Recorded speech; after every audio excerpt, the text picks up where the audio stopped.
Hello नमस्कार दोस्तों, आप सभी का स्वागत है आपके अपने परिवार प्लेटफॉर्म ऑफ स्टडी पे।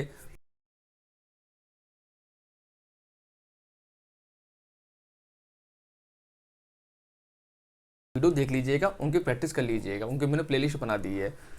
और दूसरा, जो लोग मेरे चैनल फर्स्ट टाइम आए हैं, मेरे चैनल को सब्सक्राइब कर लीजिएगा, लाइक कीजिएगा और वीडियो को शेयर कीजिएगा अपने दोस्तों के साथ में, ठीक है ना।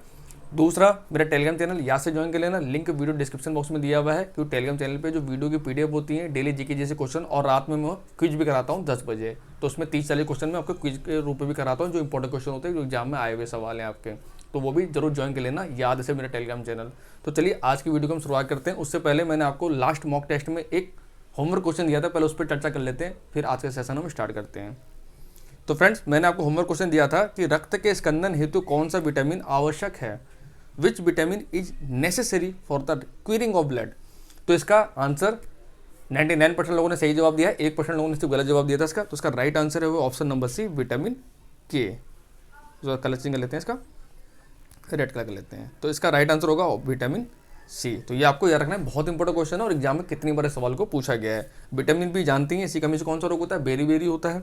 विटामिन सी की कमी से स्कर्वी होता है, और विटामिन ई की कमी से बांझपन, जो जैसे जो औरतें मां नहीं बन पाती है तो उन्हें विटामिन ई की कमी हो जाती है, ठीक है ना। अगला क्वेश्चन है, अब आज के सेशन शुरू करते हैं पहला क्वेश्चन से। Good morning, Radhe Radhe. और ये रहा आपका पहला क्वेश्चन। शतरंज में भारत की पहली महिला ग्रैंड मास्टर कौन है? Who is India's first women grand master in chess. बहुत इंपॉर्टेंट क्वेश्चन है और रिसेंटली इस क्वेश्चन को काफी एग्जाम में पूछा गया है बार बार इसको, क्योंकि ये पहली वुमेन है चेस में, इसलिए इंपॉर्टेंट हो जाता है ये क्वेश्चन। और इसका जो राइट आंसर है वो है ऑप्शन नंबर 3, एस विजय लक्ष्मी। ये आपको नाम याद रखना, बहुत इंपॉर्टेंट क्वेश्चन है ये, ऑप्शन नंबर 3। और चेस के पहले ग्रैंड मास्टर कौन थे हमारे भारत में, वो थे विश्वनाथ आनंद, ठीक है ना। ये भी आपको पता होना चाहिए।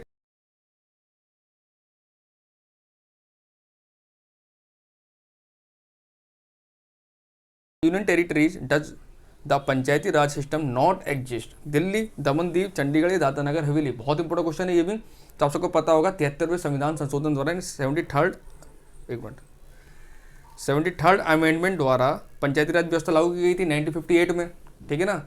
और संशोधन सबसे पहले कहाँ लागू हुआ था, ये लागू हुआ था आपके राजस्थान में, पंचायती राज व्यवस्था राजस्थान के नागौर डिस्ट्रिक्ट में। ये आपको पता होना चाहिए, क्वेश्चन भी आया हुआ है सवाल में, बलवंत राय मेहता की सिफारिश पे।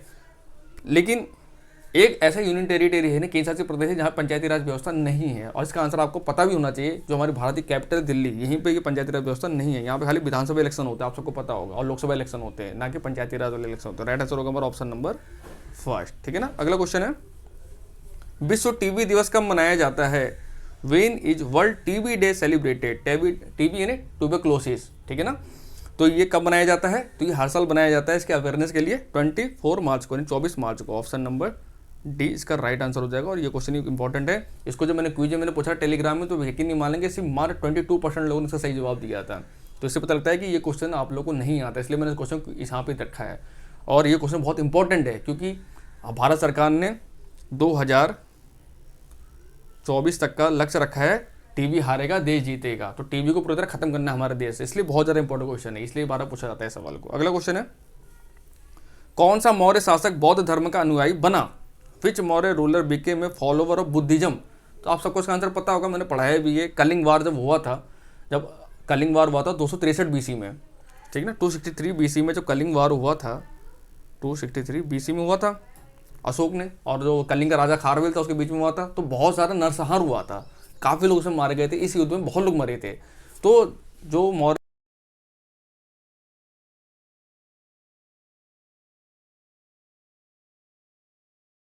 हुआ और उन्हें बौद्ध धर्म को अपनाया, और बौद्ध धर्म का जो पूरे विश्व फैलाने का श्रेय जाता है ना, वो इन्हीं को ही जाता है, अशोक को ही, ठीक है ना। तो राइट आंसर होगा ऑप्शन नंबर 1, अशोका। ये बहुत ही बड़ा सवाल है, ठीक है ना। अशोक ने ही बौद्ध धर्म का प्रचार किया था और इन्होंने बौद्ध धर्म को अपना लिया था। और एक चंद्रगुप्त मौर्य थे जिन्होंने जैन धर्म को अपना लिया था, ठीक है ना। अगला क्वेश्चन है, बेहदी खलम किस राज्य का पारंपरिक नृत्य उत्सव है? बेहदी खलम is traditional dance festival of which state. Very very important question. तो फ्रेंड, ये जो बेहदी खनल क्या है, बेहदी खलम, हाँ बेहदी खलम है, एग्जाम में काफी पूछा गया है। इसका जो राइट आंसर है वो है आपका Meghalaya, option number 4, Meghalaya.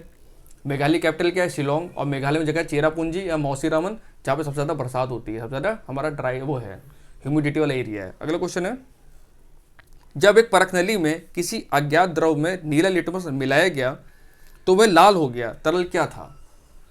When blue litmus was added to an unknown liquid in a test tube, it turned red. What was the liquid? वो तो लिक्विड क्या था? एसिड था, वाटर था, या एल्कली था, या सैलाइन था? Very very important question. तो इसके बारे में मैंने आपको बहुत बार समझाया है कि एसिड क्या होता है, एसिड में लिटमस पेपर कैसे कलर चेंज करता है, बेस में अपना कलर कैसे चेंज करता है। तो आप सबको पता है एसिड में जैसे ही जो नीला लिटमस होता है वो लाल हो जाता है। यही उसने क्वेश्चन पूछा, लेकिन थोड़ा घुमा के उसने पूछा आपसे क्वेश्चन। ये आरआरबी जेई से मैंने क्वेश्चन को लिया है, मैंने जेई में इस क्वेश्चन को पूछा गया था, ठीक है ना। तो क्या हुआ, नीले से लाल हो गया, इसका मतलब क्या था, वो एसिड था। सिंपल सा कॉन्सेप्ट आपको ये याद रखना है। तो राइट आंसर होगा हमारा एसिड यानी अम्ल। और अगर इसका अपोजिट होता है, यानी लाल को अगर नीला कर देता तो वो क्षार हो जाता है, यानी बेस हो जाता है हमारा। तो ये आपको याद रखना है, ऐसे क्वेश्चन घुमा घुमा के पूछे जाते हैं, और अगर आपकी नॉलेज अच्छी होगी तो आप सवाल कर लेंगे आप। अगला क्वेश्चन है, और जो पीएच वैल्यू है इसकी मैंने आपको टेलीग्राम चैनल पे प्रोवाइड करा दिए थे सारे पीएच जो भी इंपॉर्टेंट जो एग्जाम पूछे जाते हैं। तो अगर आपने नहीं देखा है तो जाके देख लेना टेलीग्राम।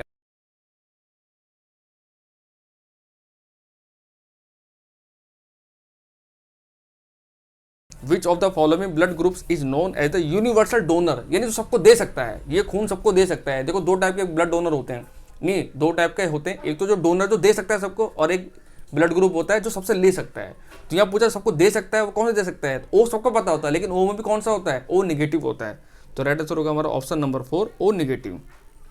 इसको हम यूनिवर्सल डोनर बोलते हैं। और यूनिवर्सल एक्सेप्टर पूछेगा, यानी सर्वग्राही, जो सबसे खून ले सकता है, कोई सा भी ब्लड ग्रुप सबसे खून ले लेगा, तो आप उसका आंसर लगा देंगे ए बी। ये क्या होता है? ये एक्सेप्टर होता है। एक्सेप्टर समझते हैं ना, जो सबसे खून ले सकता है। इसमें जरूरी नहीं है अगर ए बी ब्लड ग्रुप वाला है तो कोई भी उससे खून चढ़ा देंगे इसको इमरजेंसी में, और ओ नेगेटिव वाला है तो किसी को भी दे सकता है ये, ठीक है ना। अगला क्वेश्चन है, पंजाबी भाषा के लिए लिपि गुरुमुखी का आविष्कार सिख गुरु द्वारा किया गया था। तो ये पूछा गया है कि जो गुरुमुखी लिपि है, पंजाबी की गुरुमुखी लिपि होती है, तो इसको किसने बनाया था? जैसे हिंदी की देवनागरी है, तो उसका पंजाबी गुरुमुखी होती है, और इसका जो बनाया गया था, इसका ये आविष्कार बोल सकते हैं आप, इसका इन्वेंशन किया गया था, वो किया गया था गुरु अंगद जी के द्वारा। तो राइट आंसर होगा हमारा ऑप्शन नंबर 4, गुरु अंगद। ये क्वेश्चन बहुत इंपॉर्टेंट है, ये भी आपको याद रखना है। और टोटल आप जानते हैं टोटल सिखों में कितने गुरु हुए थे? टोटल 10 गुरु हुए थे, ठीक है ना। तो ये आपको याद रखना। और गुरु नानक जी ने इसकी स्थापना की थी सिख धर्म की। अगला क्वेश्चन है, भारतीय इस्पात संघ ने हाल ही में किसे अपना नया अध्यक्ष नियुक्त किया है? Who has recently been appointed by the Indian steel association as its new president. बहुत इंपॉर्टेंट क्वेश्चन है। इंडियन स्टील एसोसिएशन के जो न्यू प्रेसिडेंट बनाए गए हैं वो बनाए गए हैं दिलीप उम्मेन। राइट आंसर होगा हमारा ऑप्शन नंबर ए, क्योंकि स्टील क्या है, माइन से ही संबंधित रखता है, ये सारे सेक्टर एक ही होते हैं, इसलिए ऐसे क्वेश्चन पूछ लिए जाते हैं। अगला क्वेश्चन है, कोविड-19 का टीका बनाने के लिए भारत बायोटेक और किस देश के फिलाडेल्फिया स्थित थॉमस जेफरसन विश्वविद्यालय को समझौता हुआ है? वेरी वेरी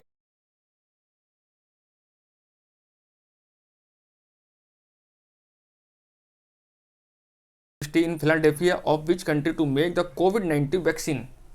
अगर फिलाडेल्फिया जानते होंगे यूनिवर्सिटी कहाँ पर है, फिलाडेल्फिया जो है ये अमेरिका में एक देश है, तो आप इसका आंसर लगा सकते थे। राइट आंसर होगा हमारा ऑप्शन नंबर ए, अमेरिका। यह अमेरिका और भारत के बीच में हुआ है कि अब कोविड-19 का ये दोनों मिलकर कोविड-19 भारत बायोटेक हो गया हमारे भारत, तो भारत बायोटेक की टीका बनाती है, वैक्सीन बनाती है, और उनकी फिलाडेल्फिया स्थित कौन सी यूनिवर्सिटी है? थॉमस जेफरसन विश्वविद्यालय, ठीक है ना। अगला क्वेश्चन है, अब यहाँ से रीजनिंग क्वेश्चन हो जाता है। यदि अब आपको बताना है ये क्या लॉजिक चल रहा है, यहाँ पे आंसर बताना है। क्वेश्चन देख लीजिए, 8 हैज़ 2 @ 5 बराबर 21, 4 हैज़ 6 @ 2 बराबर 26, तो 3 हैज़ 7 @ 90 क्या होगा? तो पहले हमको लॉजिक ढूंढना पड़ेगा ना कि इंसान लॉजिक चल क्या रहा है, तभी तो हम आगे आंसर निकाल पाएंगे। रीजनिंग का मतलब ही क्या होता है? लॉजिक, तार्किक। अब लॉजिकली सोचना है आपको, जो लॉजिक एक में चलेगा वो लॉजिक दूसरे में भी चलेगा। तो देखते हैं, पहला हमको क्या दिया है? पहला दिया है 8 हैज़ 2 @ 5 बराबर 21। अभी 21 बना कैसे होगा देखते हैं। अगर हम यहाँ देखें, हैच की जगह हम गुणा कर दें, 8 दूनी 16 और एट की जगह 5 कर दें, तो कितना हो जाएगा? 16 + 5 बराबर 21। 21 बनना है ना। तो चलिए अगला देखते हैं। अगला क्या है? 4 हैज़ 6 @ 2 बराबर 26 बनना है। तो यहाँ भी वही करेंगे, 4 × 6 + 2, तो 4 से गया तो हो जाएगा 24 + 2 = 26। यानी जो हमारा लॉजिक है एकदम परफेक्ट है। पहले दो पेयर में हमको क्या करना है? मल्टीप्लाई करना है, और एंड के जो दो पेयर है उसमें हमको ऐड करना है।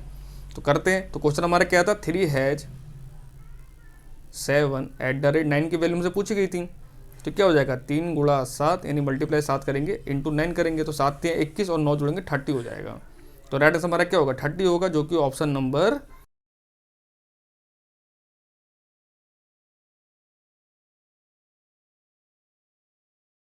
सबसे पहले जब रीजनिंग का लेक्चर दिया था उसमें मैंने क्लासिफिकेशन को पढ़ाया था। मैंने तो क्लासिफिकेशन के क्वेश्चन है, अच्छे क्वेश्चन होते हैं, इंपॉर्टेंट क्वेश्चन होते हैं, एग्जाम पूछे जाते हैं और हर लेवल के एग्जाम पूछे जाते हैं सवालों को। तो अब जिस प्रकार कलर का संबंध रेड से है तो प्रोफेशन का संबंध किससे होगा? तो आप सब जानते हैं कलर रेड, कलर का एक टाइप है रेड, यानी रंगों का ही एक प्रकार है लाल।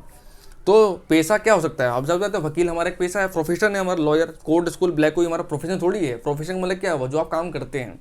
तो राइट आंसर होगा लॉयर, इसका राइट आंसर लॉयर हो जाएगा। देखते हैं आंसर आ रहा है इसका। तो लॉयर, लॉयर का एक टाइप का प्रोफेशनल है, जैसे आप इंजीनियर हैं, कोई लॉयर होगा, कोई डॉक्टर होता है, ये सब उनका प्रोफेशनल होता है, ये उनका प्रोफेशन होता है, ठीक है ना। अगला क्वेश्चन है, यहाँ से मैथ क्वेश्चन शुरू होता है। 120 मीटर लंबी एक ट्रेन 10 सेकंड में 100 मीटर लंबे प्लेटफॉर्म को पार करती है, इसकी गति क्या है? बहुत इंपॉर्टेंट क्वेश्चन है। और टाइम एंड डिस्टेंस और टाइम एंड वर्क, ये 2 चैप्टर ऐसे हैं ना मैथ के, इनसे हर एग्जाम में क्वेश्चन पूछ जाते हैं, चाहे आप छोटा एग्जाम देने जाए चाहे आप बड़ा एग्जाम देने जाए। तो ये क्वेश्चन बहुत इंपॉर्टेंट है और इस टाइप क्वेश्चन मैंने कराए भी हैं। कॉन्सेप्ट सब में वही चलता है, बस क्वेश्चन की लैंग्वेज चेंज हो जाती है, ठीक है ना। तो कॉन्सेप्ट मेन आपका क्लियर होना चाहिए। तो करते हैं क्वेश्चन। सबसे पहले कॉन्सेप्ट को ये पता होना चाहिए, स्पीड बराबर क्या होता है? डिस्टेंस अपॉन टाइम, यानी चाल बराबर होता है दूरी बट्टा समय। ये फॉर्मूला तो याद ही रखना, आपको समझ लीजिए जब भी आप टाइम एंड डिस्टेंस के क्वेश्चन आप करेंगे। सारे क्वेश्चन इसी बेस पे ही हमारे होते हैं, ठीक है ना। तो क्वेश्चन क्या कह रहा है? 120 मीटर लंबी एक ट्रेन 10 सेकंड में 100 मीटर लंबे प्लेटफॉर्म को पार करती है, तो उसकी गति क्या है?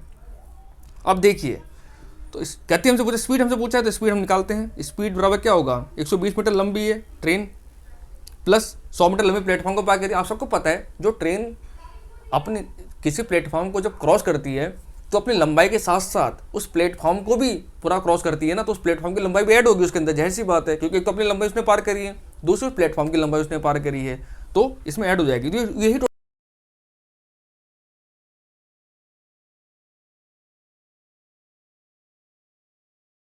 120 तो ट्रेन की लंबाई थी और 100 मीटर का प्लेटफॉर्म है। मैं को दोबारा करता हूँ, स्पीड रहा क्या था? 120 मीटर लंबी ट्रेन है प्लस 100 मीटर का प्लेटफॉर्म, ये हो गया टोटल डिस्टेंस हमारा। टाइम हमको दिया हुआ 10 सेकेंड, ठीक है ना।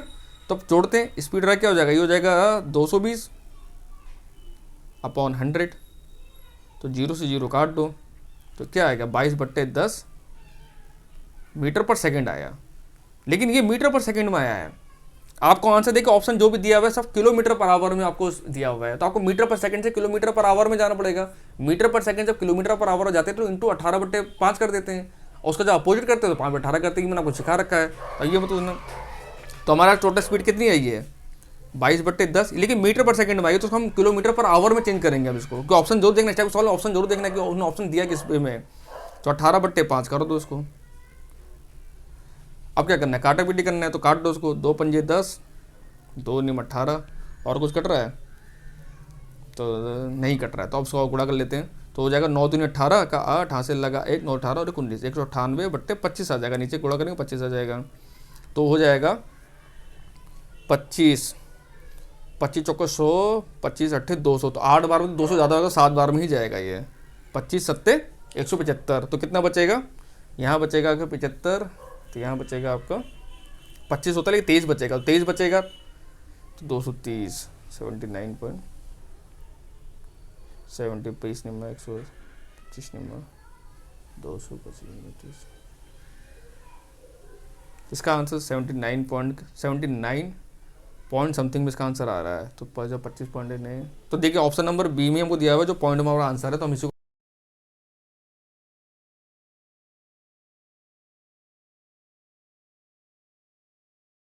होगा ऑप्शन नंबर बी, ठीक है ना। इसको आप खुद भी कैलकुलेट कर लीजिएगा। अगला क्वेश्चन है, एक वस्तु को 3360 रुपये में बेचने पर 12% का लाभ होता है।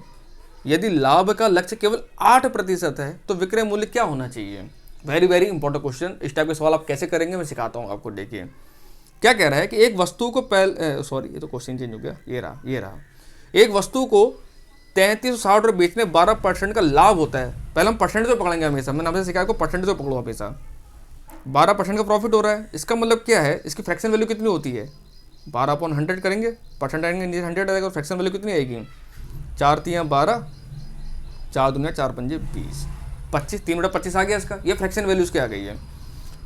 लाभ हो रहा है तो क्या करते हैं, नीचे को हम हमेशा बेस मानते हैं तो ऊपर ऐड हो जाएगा, कितना हो जाएगा 28, तो यानी 28/25 हो जाएगा ये। नीचे वाला क्या होता है, कॉस्ट प्राइस होता है, यानी नीचे वाला होता है क्रय मूल्य, ऊपर वाला होता है विक्रय मूल्य, जो सेलिंग प्राइस है। देखो सेलिंग प्राइस फ्रैक्शन में तो हमारा 28 है, लेकिन एक्चुअल में कितना है, ये 3360 है, तो किसके बराबर होगा, 3360 के बराबर होगा, क्योंकि पहले हमें क्रय मूल्य निकालना पड़ेगा, तभी तो हम 8% का लक्ष्य निकाल पाएंगे, ठीक है ना। तो 28 और 3360 है, तो 28 बराबर है 3360। हमसे पूछा क्या है, 8% हो लाभ हमारा, 8%, 108% की वैल्यू से हमसे पूछी है, तो 108% वैल्यू कैसे निकालेंगे, 3360/28 इंटू 108, ठीक है। 108% की वैल्यू निकाल लेंगे, क्या आएगा, अब काट के देखो उसको, 28 से काटो उसको, 28 से कितना बार कटेगा, ये कट जाएगा आपका, 2 से काटो 14, और इसको काटो, 2 एकम 2, 13, 2 छिंगे 12, 2 अट्ठे 16, 1680।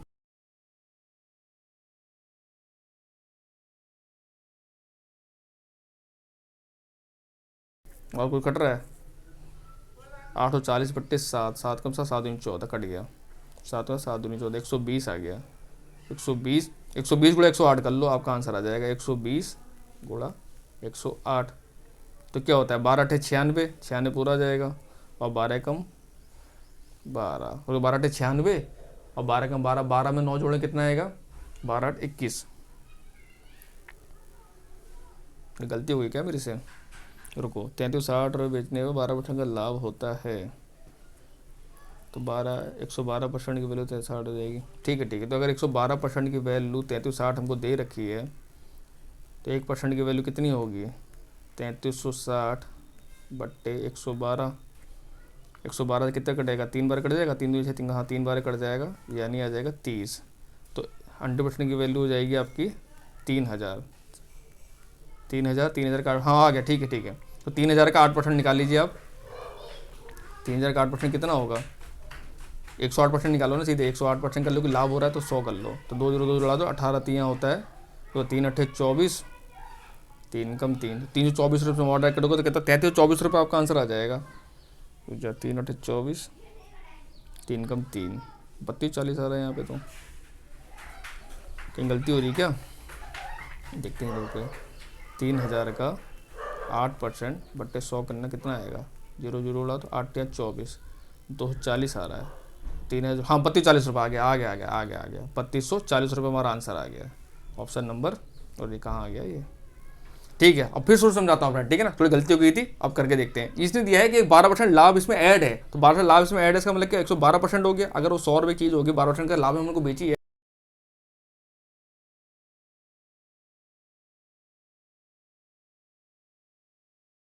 आएगा 3 दूनी 6, 3 कम 3, ये 3 बार चल जाएगा, 30 बार चल जाएगा, ये इसका 30 गुना है, तो 100% की वैल्यू कितनी हो जाएगी, जो कॉस्ट प्राइस हमारा होगा, क्रय मूल्य होगा, वो होगा 3000, जाहिर सी बात है 3000 रुपये। अब हमको क्या चाहिए, 8% का लाभ चाहिए, पहले हमको 12% लाभ हम लेते हैं, अब हमको 8% का लाभ चाहिए, तो लाभ हानि किस पे होता है, क्रय मूल्य पे ही होता है, क्रय मूल्य कितना है 3000, तो 3000 का आप 8% निकाल दो, 3000 का 8% आप निकालें कितना आएगा, उड़ा दो, तो आ गया 240, ठीक है ना। तो 3000 क्रय मूल्य था, 240 हो गया, टोटल कितना हो गया 3240 रुपये में हमको उस वस्तु को बेचना पड़ेगा, जो कि ऑप्शन नंबर डी में हमको दिया हुआ है, राइट आंसर हो गया हमारा ऑप्शन नंबर डी, ठीक है ना। अगला क्वेश्चन है, 1 वर्ष पहले 2 बहनों की आयु का अनुपात 2:3 था, उनकी वर्तमान आयु का योग 12 है, अब उनकी आयु क्या है।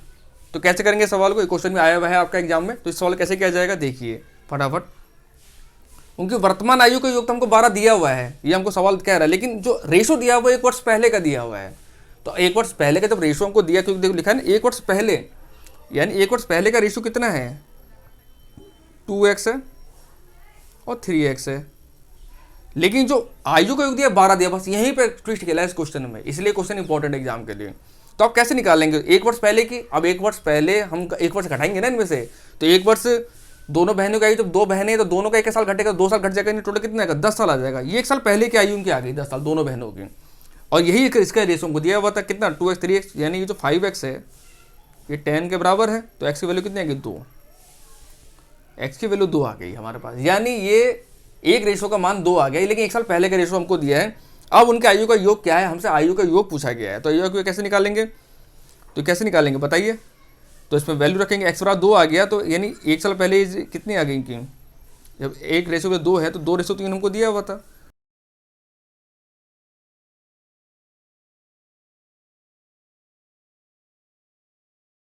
होते हैं 6, 2 3 4 और 6, 4 साल 6 साल आ गए इन दोनों बहनों की आयु। लेकिन ये आंसर नहीं है, क्यों नहीं आंसर है, क्योंकि ये 1 साल पहले का रेशो है हमारे पास, 1 साल पहले की उम्र आई है, तो 1 साल इसमें ऐड भी तो हम करेंगे तब तो वर्तमान आयु हमको पता लगेगी।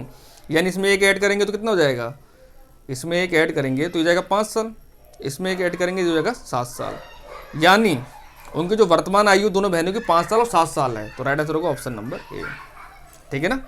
तो फ्रेंड्स ये रहा आपका होमवर्क क्वेश्चन। होमवर्क क्वेश्चन आपका है कि निम्नलिखित में से किस गैस का ऊष्मीय मान उच्चतम है, विच of the following gases has the highest calorific value, LPG, methane, hydrogen, natural gas. तो इसका आंसर आप देंगे मुझे कमेंट बॉक्स में। और friend thank you so much for watching this video. Channel पे पहली बार चैनल सब्सक्राइब कर लीजिएगा, वीडियो को लाइक शेयर जरूर कीजिए, आप लाइक करने में कंजूसी कर लें, वीडियो को लाइक भी कर कीजिए, शेयर कीजिए और टेलीग्राम चैनल ज्वाइन कर लेना, लिंक वीडियो डिस्क्रिप्शन बॉक्स में दिया हुआ है। मिलते हैं आपसे कल नेक्स्ट वीडियो में।